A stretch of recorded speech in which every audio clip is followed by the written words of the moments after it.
You love your partner. You care about them. You are committed to the relationship, but you're not having sex. And you haven't had sex for a while. So, what's going on?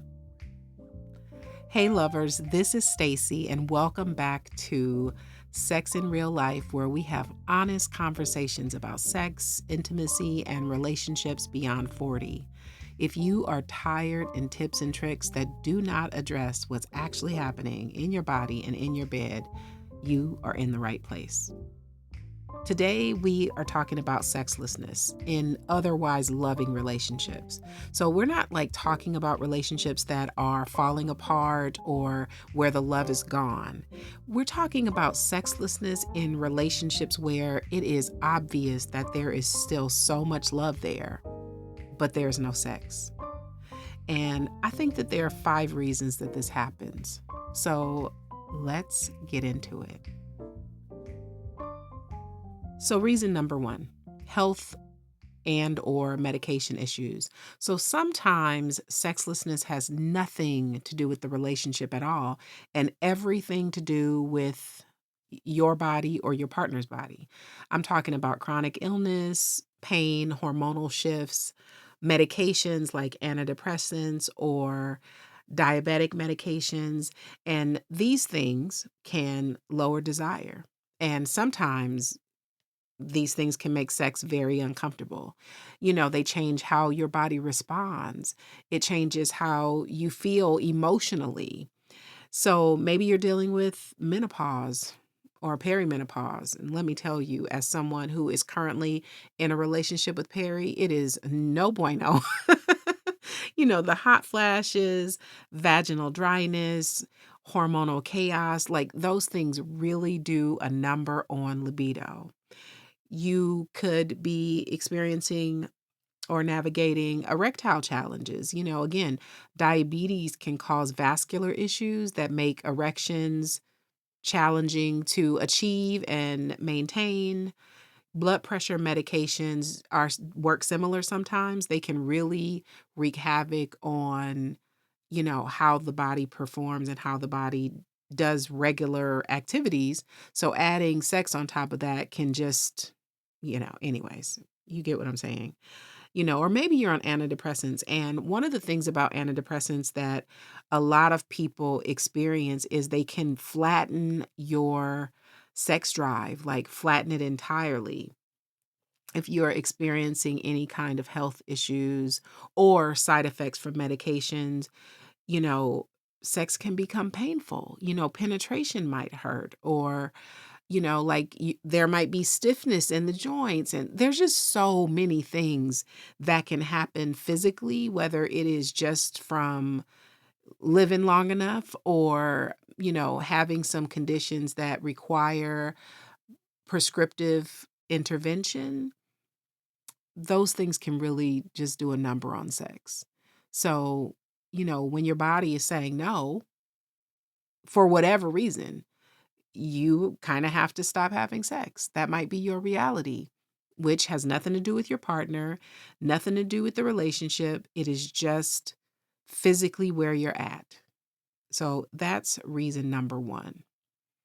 Another reason that sexlessness can happen in otherwise loving relationships is mental health challenges.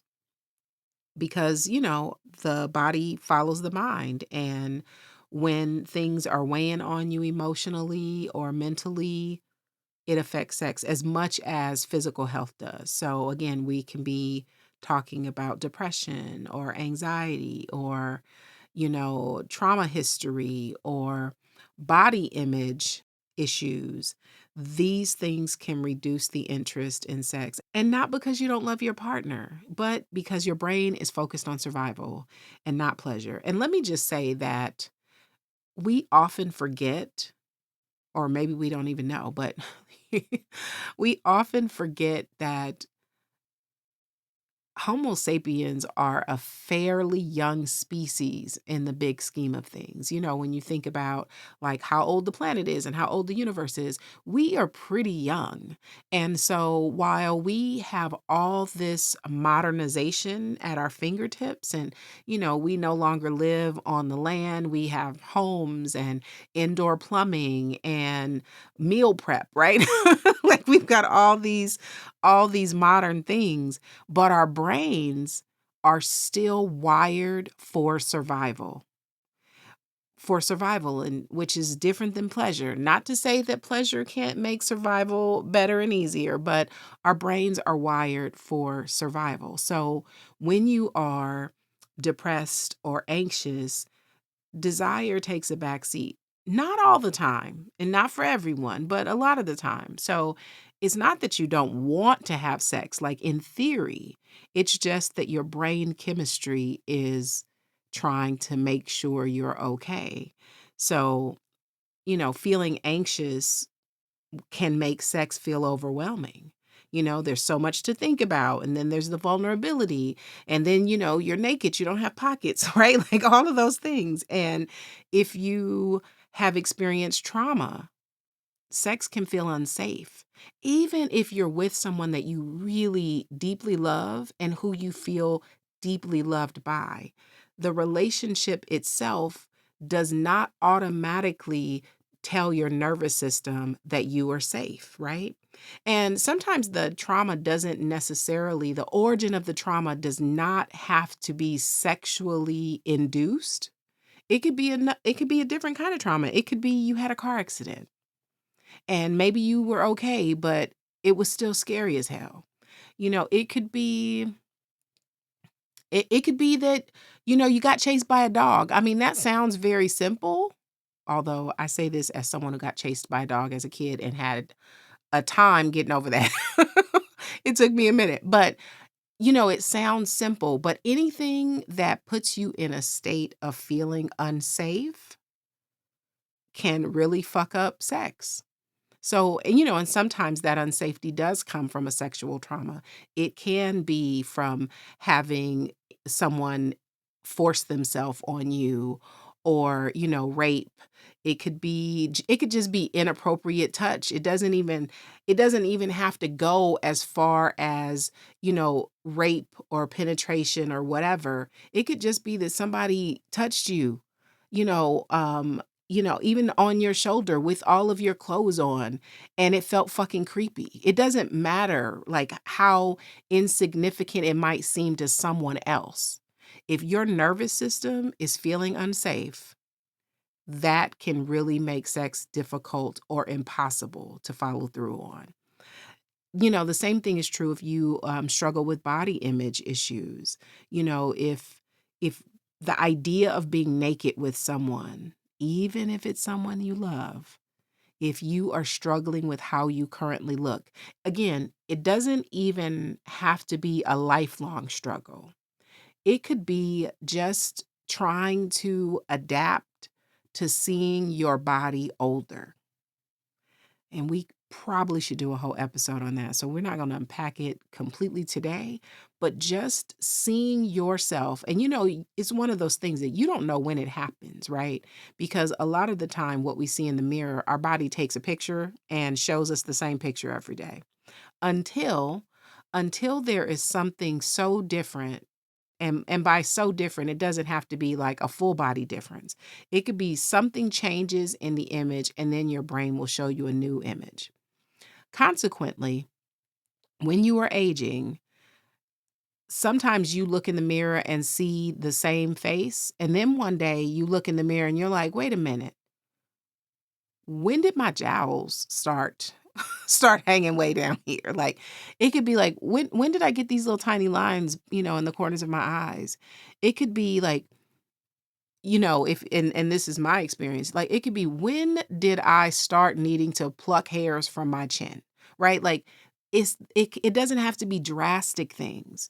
The older you get, the more gravity catches you, right? So it's not that the older you get, the faster you age. That, to the contrary, actually, the older you get, the slower you age. Now, that might sound counterintuitive, but the reason that it feels like that is because when you are younger, your body is aging at an accelerated rate, which explains why we go from, being unable to hold our own heads up to being able to walk in the first year of life. You never grow so fast again, right? And then all through childhood, and you've seen this, you don't remember it for yourself maybe, but you've seen it in other children, whether it's your children, your grandchildren, your neighbor kid, or whatever. Like you see how quickly children grow. So they're aging at an accelerated rate. And then eventually, that also happens through the 20s. Then, things start slowing down a little bit in the 30s and a little bit more in the 40s and a little bit more in the 50s and so on. And so now you're aging slower, but as a consequence of that, gravity has time to pull on those cells, which is kind of why things start to appear like they're sagging. Now, I just want to give a little disclaimer here. I am not a doctor. I am not a doctor. I am just an inquisitive human and an intense observer of other people's realities and my own. So take that with a grain of salt. These are my perspectives. But anyway, when you are trying to adjust to how your body looks and feels, it might not be easy for you to be in a position to share your body with another person. So desire and arousal might not be on the table. And that doesn't mean that you are not still attached emotionally to your partner. It doesn't mean that you don't find them attractive. It doesn't mean that you don't love them, but it could mean that you're just not as interested in sex as you once were. This is not the kind of thing that you can just fix with better communication. Mental health challenges of all flavors are real. They do affect desire because we are humans. And sometimes it might take a little bit more than just having an uncomfortable conversation with your partner to get over that hurdle. You might need medication. You might need the support of a therapist or a psychiatrist or whatever. It just might be a little bit more involved than just like, oh, I'm going through a few things and my desire is different than it once was. Just wanted to say that. So, reason number 3 that you could be in a loving relationship and still be sexless, it could be mismatched libido. Now, sometimes one partner wants sex less than the other. And that's nobody's fault because we're all different. You could just have different baseline levels of desire. But what that sometimes looks like in, again, otherwise loving relationships is there could be a minimizing of sex just to avoid the conflict of the difference in libido level. Because maybe every time sex comes up, there's tension. One person feels rejected because the other person doesn't want to, the other person feels pressured. So you stop bringing it up. Maybe one person stops initiating, and eventually you're having little to no sex at all. And maybe you tell yourself that's okay because you care so deeply, you love so richly, and sex isn't everything. But that might be true for the low libido partner. For the other person, they might feel some resentment. Although, I scrap that. Both people could feel resentment for different reasons. The partner with the low libido could feel resentful for the other person wanting to have sex when they don't. They could feel some resentment about the fact that they feel pressured, even if the other partner isn't pressuring. Sometimes the pressure is coming from inside, right? And the partner with the higher libido could feel resentful that their sexual needs aren't getting met, even though they love, respect and cherish their partner. They could feel resentful of themselves for still wanting to have sex when their partner doesn't. Like there's so many different configurations how this can show up. So it can be on both sides. Guilt, stories of feeling like there is something wrong on both sides. There could be guilt in that feeling on both sides. There could be a story about not being wanted for the person with the higher libido. They might not feel attractive. They might feel like they're being denied something that's important to them. The lower libido partner could feel burdened. Maybe they might feel burdened because their partner still feels attractive to them. And they might feel burdened by feeling like they're denying something that's important to their partner. Like, again, there's so many variations of this experience. But then sex might become the thing that you don't talk about because of all these things. It might be something that you avoid. It could be the elephant that's in every room where y'all are at, right? And then you're just not doing it. Very common. If that's you, please know that you are not alone. So let's move on to the number 4 reason. So the number 4 reason why loving couples might not be having sex is relationship patterns. So sometimes sexlessness, again, isn't about the bodies or the desire. It could be about what's happening between the two of you. That resentment we talked about, which resentment could come from anywhere. It could stem from things that have nothing to do with sex or nothing directly to do with the relationship. It could be the fact that maybe there's been a leak and you need a new roof and the partner hasn't initiated. You know what I mean? It could be like, oh, the one partner is tired of, being the gift buyer at Christmas time. Like, again, they might seem like little things, but they can turn into big things. So resentment can come from anywhere. The relationship patterns can also be about poor communication, feeling emotionally disconnected. So when something is off in the relationship, sex might be off the table. One or both people might retreat.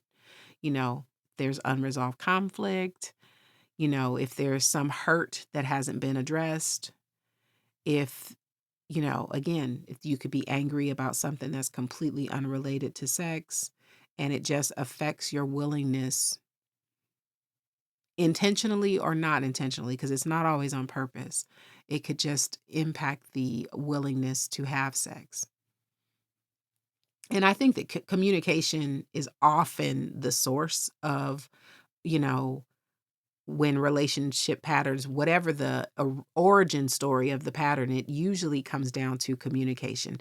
Because when communication is broken down and you don't talk about hard things and you avoid conflict, and keep things on the surface, even if at first that feels like doing the relationship a service, when you stop talking, you can't help but drift apart emotionally.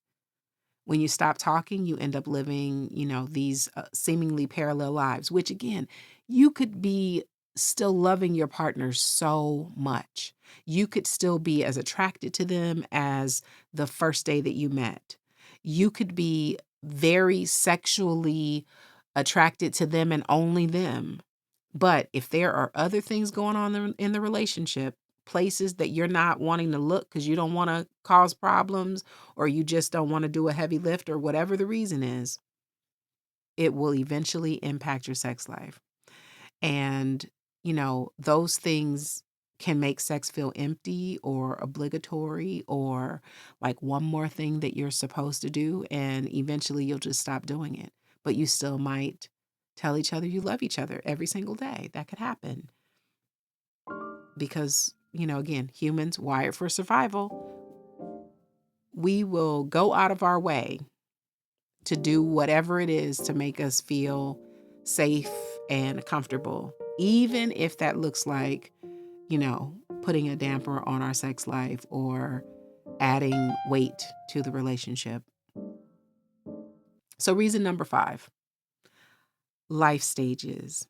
So, sometimes sexlessness happens in loving relationships simply because life is just too fucking much. We see that a lot with new parents.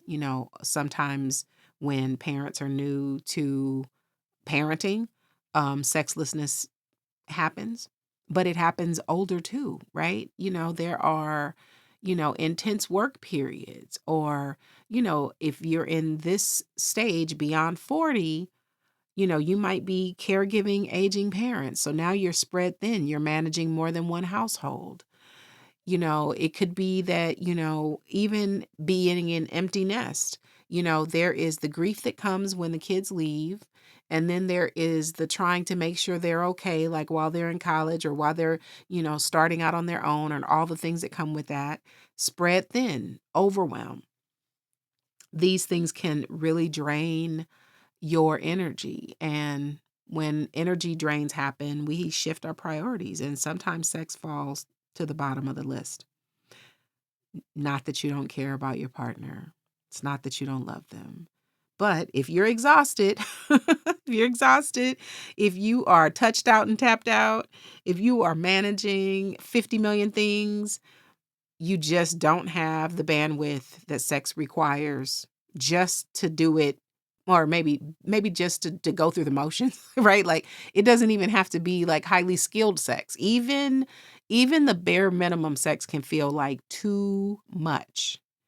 And you might tell yourself that, it's temporary. And when things calm down, or once the kids get older, or once they get settled into, college, or once spring break comes, or whatever, like, once work isn't piled up, and once you're not trying to keep all the balls in the air, once you get your parent settled into a new routine, now that you're having to care for them, whatever, all of those so-called, and I'm doing air quotes here, temporary things can become semi-permanent or permanent. Because life doesn't ever really calm down, right? You just move into different seasons. It's like the demands of a young parent. Yes, there's no middle of the night feeding when they are in kindergarten, but there's other stuff, you know? Same thing, once the kids are out of the house. Like, yeah, you're not like managing their lives anymore, but they still need support. And then, if you've got aging parents, now you're not taking care of your kids, but you're still taking care of somebody. So life doesn't calm down. Life doesn't calm down. The demands shift, but life does not calm down. Like, we often go through these seasons where we're just stretched in every direction, and sex requires presence and energy. Even even if you are time traveling someplace else while you're doing it, even if you are fantasizing about like something you saw or something you read, it still requires a level of presence and energy. And when you have neither presence nor energy, sex doesn't happen. So I'm close to wrapping this up, but one of the things I really want you to understand is that these things usually don't happen in isolation. So, of the five things I mentioned, you might be experiencing one or more of those things. Maybe you're dealing with health issues and, life stage stuff. You could be experiencing mismatched libido, and there might be some relationship patterns where you're just not talking about the hard things. you know the mental health stuff can compound the physical stuff, and the physical stuff can really fuck with your head. Like, it's rarely one thing is what I'm trying to say. It's usually a combination, and sex is just one of the things that we take off our plate because it's an easy thing to take off of our plates, you know whether it's a circumstance beyond your control or something totally in your control. Sex is still one of the things that we take off the table. And even in loving relationships, sexlessness can cause distress because your brain might perceive no sex as a relationship problem. And it could be a relationship problem. So, and again, our brains are wired for survival. And for most of human history, sex meant reproduction. Reproduction meant survival of the species. And so our brains develop these alarm bells around lack of sex. Like, no sex, that's a threat, right? Like, that's a threat. Something's wrong. Something's wrong. Our brains just haven't caught up with the fact that we are one of the few species that don't have sex entirely for reproduction. We do have sex for connection and pleasure and as a stress relief. But for thousands of years, sex was just about baby making. So when you're not doing it, whether you are the person who wants to or not, your brain might think that no sex is a crisis. And then there's also social conditioning, the social conditioning around like how often, healthy couples have sex or whatever. That along with our lizard brain and the social conditioning, it's a recipe for panic. So, we've been told that sex equals a healthy relationship and that frequency matters. And that if you're not having sex, your relationship is dying. We think that sexlessness is a symptom of dysfunction, that it means you don't love each other enough, that the passion is gone, or you're just roommates or on your way to becoming like Three's Company, right? And now, also with the internet and all the access to information, which is wonderful, but there's always a flip side, right? Because now we're pathologizing everything and every behavior gets diagnosed and every pattern gets a label and every relationship is measured by some invisible idea that we haven't really seen in real time. So if you're not having sex, the thought becomes, what's wrong with us? Is this fixable? Should we even be together? Like, so many things. Your brain is just screaming like something's wrong. And the culture is just reinforcing that message. So I just want to be really clear that sexlessness does not automatically mean that the relationship is over.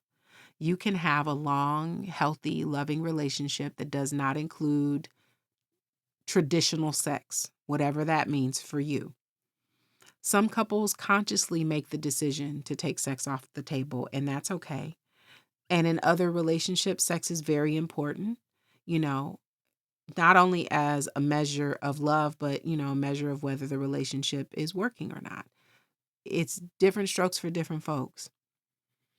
It is also worth noting that, and I think this is a very, very, very important piece, and I'm really going to be closing this out soon, but it is really important to note that sometimes sexlessness is just part of the aging process. There might come a time when sex is off the table, right? It might have been important before, it might become less so. And then there are people who, are fucking until their dying breath. And that is great if that's you. There's no right way to age generally or sexually. Some people stop having sex at 50. Some people are going strong at 80. It's relative. It's subjective. It depends on your body, your health, your relationships, your priorities. So wherever you land on the spectrum is totally fine and is normal to you. We're not measuring normal outside of that. So now I'm really wrapping it up. I just wanted to say that sex in real life includes all sexual experiences. And sometimes that looks like not having sex. That's it. That's it. So if you recognized, yourself in one of the causes or multiple causes, you're normal. And if any of this resonated with you, I would love it if you shared this episode with a friend or posted on your socials. And if you haven't already, follow the show, so that new episodes just magically appear in your feed. You don't have to go looking for it. And if you have a minute, it would be great, if you feel called, to leave a 5-star rating and a short review. It really does help us to reach more people who need to have these conversations. Next week, we are talking about low sex drive. Now, this conversation was about sexlessness. Next week, we are talking about if you are the one who has the lower sex drive and what comes with that. So I know you want to hear all about it. So I'll just see you here next week. Ciao.